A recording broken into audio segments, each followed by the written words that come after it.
Welcome to Inspire and Move, the show that inspires you to create, connect, and grow. I'm going to bring you meaningful conversations, aha moments, and all the motivation you need to up-level every part of your life. I'm Ali Aruda, founder of Inspire and Move, and your personal hype girl. I've gone from fashion school to celebrity stylist to corporate marketing to brick and mortar entrepreneurship with my husband, each time learning incredible lessons how to pivot, reimagine, and implement the steps to become successful. I am passionate about inspiring others to live their best life, a life of joy. We have the power to design a life that we love because life is too short not to. The best part is that you weren't meant to do this alone. If you feel like you were meant for more, let me ride shotgun with you, and together, let's get you to where you want to go. Hello, you guys. I hope this episode finds you wonderfully well wherever you are tuning in from. Today's episode is a nice little quickie. It's a solo quickie, and we are chatting about a real life example, a real life inspiration moment about fear. So Matt and I just got back from Green Bay, Wisconsin. We were at our friends Lori and Chris Harder's lake house with some other amazing friends. And one of the things that they do at the lake house is boat days with wake surfing.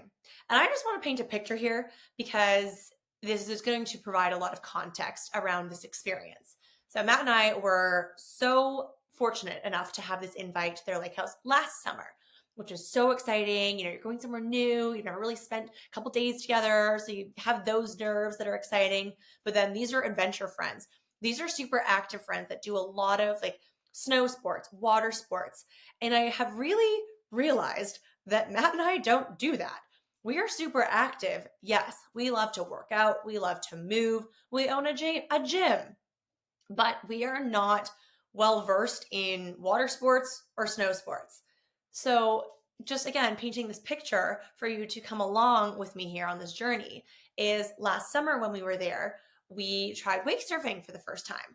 And I saw Chris's brother, Nick Harder, hell of an athlete.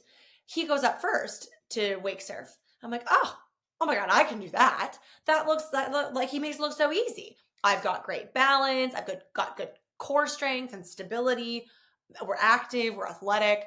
I got this. No problem. And Matt and I are both slightly competitive. So we are super driven to achieve what we are seeing. And we're visualizing like, oh my God, I'm going to look like Kate Bosworth in Blue Crush. I'm going to look so legit on this wake surfboard. Well, you guys, none of that happened.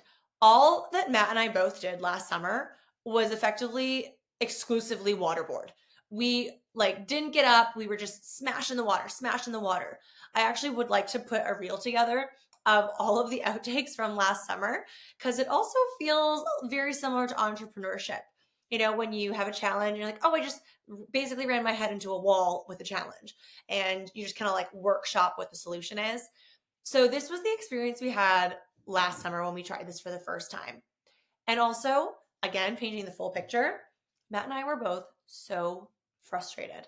And it's just so, you kick you when you're down. You really wanted to do this. You want to impress your friends. You want to, honestly, you kind of want to fit in. They all do it so effortlessly. I want to do it too. But we don't have a boat. We don't have a lake house or a cottage or anything like that. And so it makes sense that we're not good at this, but it is so frustrating in the moment. And it has sat with us for 365 days. So now, fast forward when we got the invite to go back to the lake house this summer, the first thing we thought of, we're like, oh my God, the wake surfing. How are we going to do this? I actually said this to one of my trainers at the gym a couple weeks ago. I was like, what do you think we could do to prime me for this wake surfing experience round 2? Because come hell or high water, all I want to do is get up on that board. And I would also really like to play the Blue Crush song, Cruel Summer by Ace of Base. Go with me. If you feel the energy of my visualization, you're on the board, you have the wet hair and your bikini and your life jacket and Cruel Summer's playing and it's such a vibe and it's basically Blue Crush 2.0. That is all I wanted. So Matt and I are excited. We're going to the lake house. We're there this past weekend. We're getting ready for the boat day. And Thursday night, we actually went out on the boat. And I think both of us were like, honestly, no, I'm good. I'm just good to have here a glass of rosé, here for the vibes. I'll take some videos. And I absolutely don't need to go on that wake surfboard. But I also know, we both know that we couldn't procrastinate all weekend. So wake up Friday. It is the most perfect summer boat day, like 10 out of 10. So here we are. We're on the boat. And bear with me, guys. I'm getting to the punchline of this story. We're sitting in the boat and enjoying this day. We're watching, Nick go up and Lori go up. Chris is going to go up later. And you can, like, Matt and I both energetically know how stressed we are that we need to try this again. And I'm scared. And I think the thing that I was most scared of was not being able to do it. Yeah, sure, I was afraid of, like, oh my God, I'm going to throw my neck out or my back. Matt's dealing with some back stuff. I'm dealing with some neck stuff. So we both sort of have those like micro fears around our body not feeling 100% right now. But I think when I really sat with it and recognized what my fear really was, it was not getting up and failing. And that's life. That is life. That is business and entrepreneurship. Of course, we're afraid to fail. But you know what comes from failure? Are lessons. And life is full of so many lessons. Some of them are really beautiful. Some of them are challenging and painful and frustrating.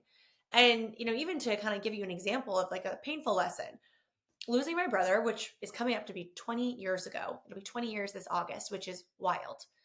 The biggest lesson out of my brother passing away was that life is so fragile and we are here one time and we should do something great. And that has been my North Star for years. And to take care of our bodies, that again, we are here for a finite amount of time. So take care of ourselves, nourish ourselves, nurture ourselves, our relationships, our dreams, and work towards those dreams. So that was this like beautiful, big, robust lesson that I constantly think about from this painful experience. But now in this experience with wake surfing, and my friend Christina Bartold was there as well. And I think she was the one that said, like, this is totally a podcast episode for you. So here we are, we're in it, we're chatting about it. And this fear, I don't want to say was debilitating. It was not, but I was really trying to procrastinate going on the board. But I also did know if I go in at the end of this day and I have not done it, I for sure am going to regret it. And that is not something that I want to move forward with. That would be more frustrating for me, of the regret of not doing it and not trying it again, even if I fail. But I will be more frustrated that I didn't say yes and try than if I did try. So the time came and I was like, all right, give me the life vest and let's try it. And we actually tried I tried the different side. I was like, well, we're not really working with much, guys. So why don't I try the other foot forward and see how it goes? And sure enough, first time, failed. I was like, oh, it's just how I remembered. Face in the water and not standing on any board. But then you know what happened on the second time? I got up and I shocked myself so much that I fell down. But then the third time came. And you know that saying, the third time's a charm? You guys, I got up and I stayed up. It was amazing. And the victory that I felt on the other side of that, like, it was like euphoric. I was so excited, like arms in the air, swimming after I got off the board. I was so excited.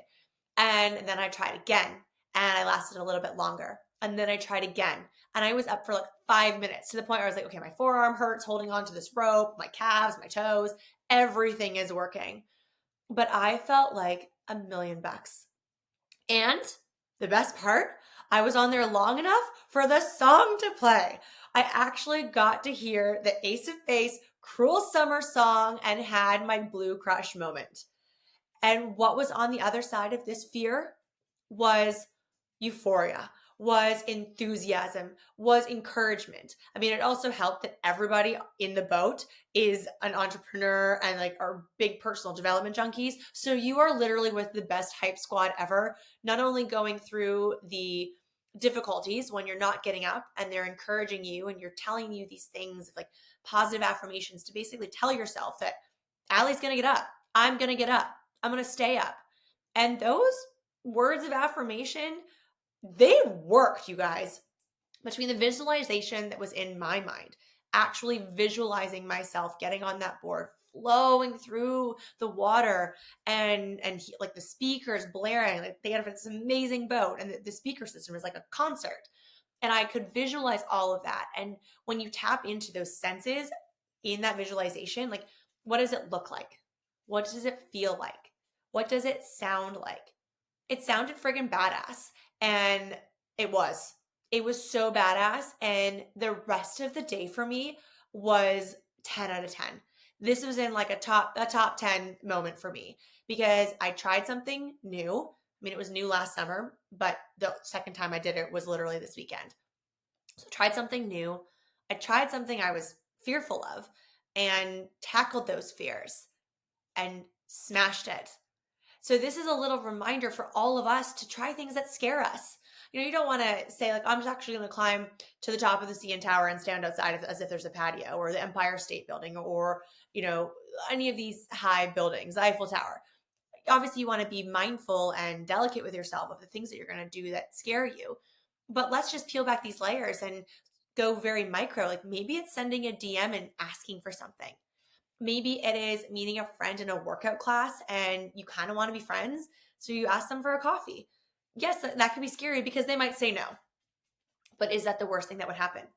And this is something that I actually like to play with when I do events or even try things in our business. And I think it actually came from my role for a number of years doing events in corporate, that I would say like, okay, what is the worst thing that can happen here? I can't do it. I can't get a crane to put this car on the roof. I used to do luxury automotive events. And so yes, I have put a car on a roof. I actually wanted a car to float over a duck pond for a Formula One party. And I did make it happen with the right budget and the right people and right experts. But the worst thing that could have happened is that no, it's not possible. And so I'd have to come up with another creative event idea. So this is something that I have taken with me over the years, not only in my position in corporate doing events with other people's money, but now even in our own business of let's try things. And what's the worst that can happen? It doesn't work. You try paid search for your business and it doesn't work. Okay, well, maybe you've spent $150 or $700. So the worst thing that happened is that it didn't work and it cost you some money. And I think the more that we can even apply this in business and in life, it helps us with perspective and being able to navigate things that we're afraid of and getting ourselves out of our comfort zone. Because you've also probably heard this saying that, big things don't come from our comfort zone. Change and growth doesn't come from our comfort zone.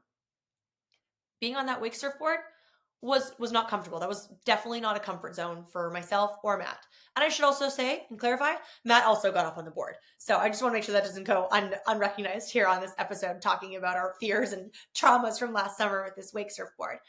But we both tried things that we were both afraid of the same thing and tried it, because the worst thing that would happen is that we didn't try it and then we would sit with that for the rest of the summer, the rest of the year. Who knows if we would get an invite again next year, all of those things. That felt like the worst case scenario for us. That felt worse. So we tried it and we did it. And it felt so great. I'm gonna brag about this for sure for at least another week. So I don't know when we're gonna air this episode, but when this comes out and it's on social and it's on YouTube, I'm just gonna talk about it again because I am so proud of it. And I want you to be able to think about how can you apply this same energy and enthusiasm into things in your life, in your business. How can you try something different and just bump yourself outside of your comfort zone and see what comes from that? And I am excited for you. It is such a great feeling. And if you can feel like I'm such an energy person, and if you can feel how excited I am and the energy just talking about this personal story, I was so excited to record this episode for you guys because, again, I've said this before on the show, I love sharing real life stories and examples. And this is a real life, very fresh example of trying something that I was fearful of, trying something that scared us, that was new, that is not in my zone of genius, but the outcome of it was so much better than I could have imagined and absolutely outweighed the feelings of being fearful. So how can you apply that in your life, in your business? And let me know. Slide into the DMs. I would love to know if you love this episode. Share it with a friend that could inspire them to try something new and get outside of their comfort zone, or share it on your socials and tag me and let me know what you did to get outside of your comfort zone and try something that you were afraid of. I'm excited for you. I can't wait to cheer you on in this journey. And I am so grateful for you. I love you guys so much. Thank you for listening, and we will see you again soon. Thank you so much for listening. If you loved this episode, it would mean the world to me if you took 30 seconds and shared this on social media, send it to a friend, or leave a 5-star review. There is power in community, and I am so grateful to have you part of mine.